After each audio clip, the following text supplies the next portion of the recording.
Hello and welcome to another episode of Scotch Gear. Today, as usual, job, fuel filter. I'm just going to change this whole assembly if I can. You can see where it's kind of damaged, where I tried to take it off there. What do you call it, a filter strap, so you can get the cans, but the only time I've seen them online, they were about 35 quid on eBay. Just for the can, never mind the big bolt that goes right up through the middle of it. But not only that, the seals, there's a rubber O-ring goes around the top of the can. Between the housing there's a rubber O-ring on the bolt that goes through the bottom. You can get them, but try to get those ones off. You'd probably be better off just burning them. So I have heard tell that the wee primer bulb in these likes to go as well. Actually feels a wee bit squishy, so I'm just going to change the whole lot. See how we get on. Got stuff here, got some new hose, got some tree clips. I've got a wee squeezy bulb with, what do you call it, right angle connectors on it. Quite good. And filter housing. Holes have already been drilled to allow for that. It's going to be tight, but it will fit. We've measured it up, so it should be good.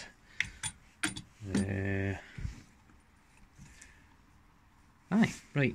Well, first things first, disconnect fuel lines that are here. Start the engine, let it drain off a little bit so that we're not spilling diesel everywhere, and let it conk out. Fuel feed for the tank's disconnected. Blow it back using the new hose. It's not restricted, it blows back quite nice, so it's not restricted. So I just run the engine until it conks out. Shouldn't take too long because it's diesel, so it'll flow quite a lot.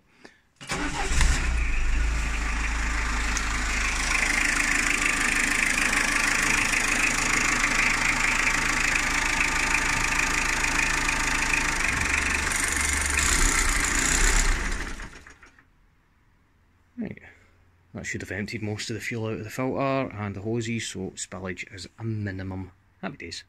Just take the rest of it apart, fit up the new stuff. I come up to Cumbernauld just in case not all of this works, and I've got a car to take home with me. Anyway, onwards.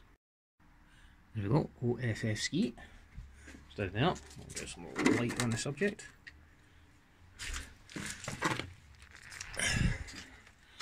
Fairly straightforward affair. Built-in primer bulb into the head, and it's that bolt. There's a rubber O-ring on that's rock solid. There's a rubber O-ring around the top of the can, that's rock solid. Like I say, primer bulbs are known for going on these, and you just can't get them anymore. So this one is just a standard spin-on head.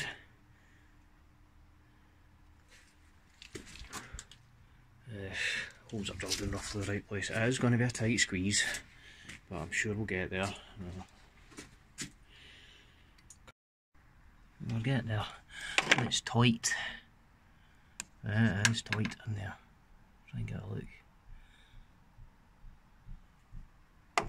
But anyway, so we'll have fuel from here to here via this arrangement.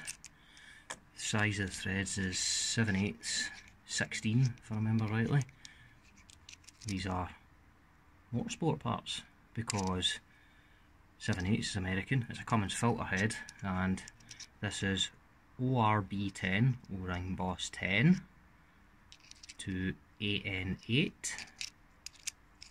I think it's AN8, it's either AN8 or AN6, to 8mm fuel barb. So that'll go in there. It's going to be really tight.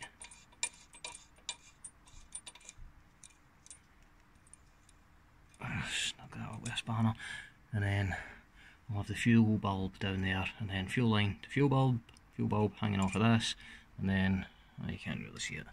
I've taken that off. I'm going to replumb that as well. I thought as well, before I went any further, I would test the filter for space. I mean, it is quite large. Yeah, you can get a wee one.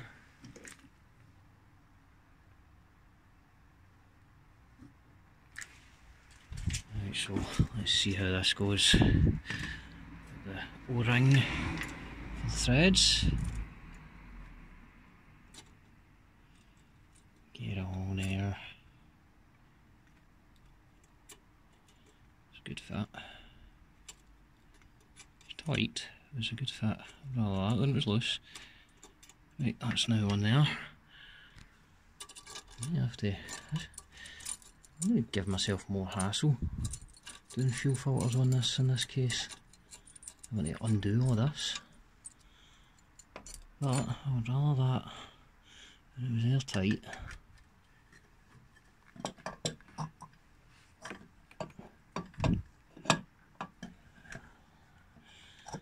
I'm kind of running out of hands here. Stand by. You're right there, boys. She's plumbed in. It's a fucking tight arse squeeze down there, man. See it hitting against the wiring loom, so I'll need to get a different filter, get a half height one or something. It's not the prettiest job in the world, but then again none of my work ever is. So new fuel line goes to there, goes to the fuel, bulby thingamajig goes into the filter, banjo union to a barb to the fuel pump. So now all I have to do, and I've already started,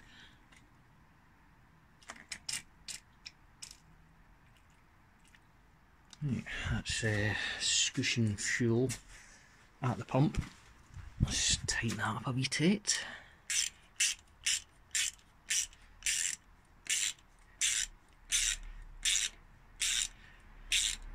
That took an age to fill that filter with the priming bulb.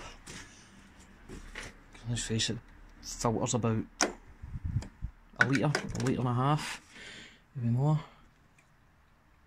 Let's shoot some more up, see if I can hear anything.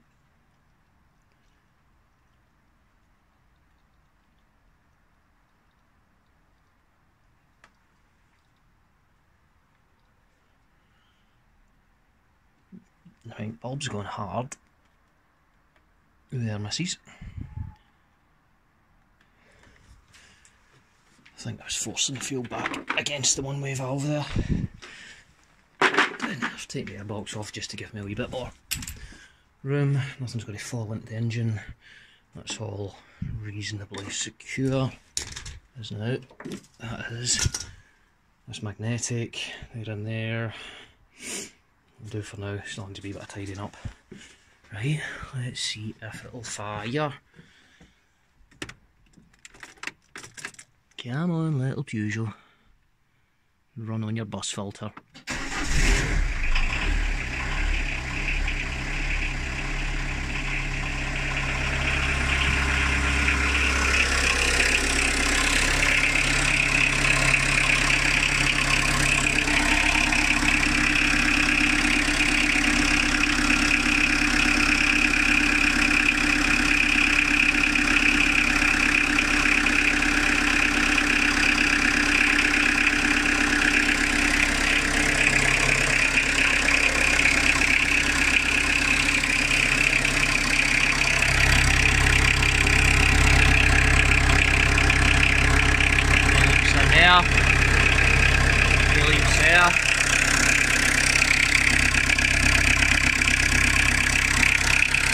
That's wet just to where it scooched a bit of diesel out when it wasn't fully tightened.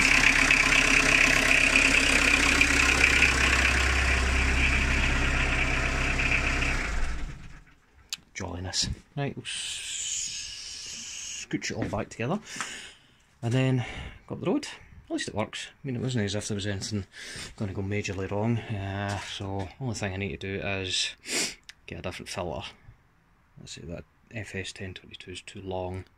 I had to take the filter housing, unbolt it for the bracket so I could tilt it that way a wee bit, and then screw the filter on from underneath, and then dub it all back up again.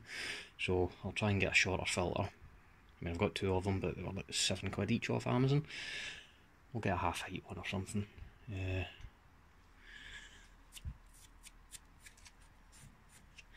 I need to nip up the bolts on that.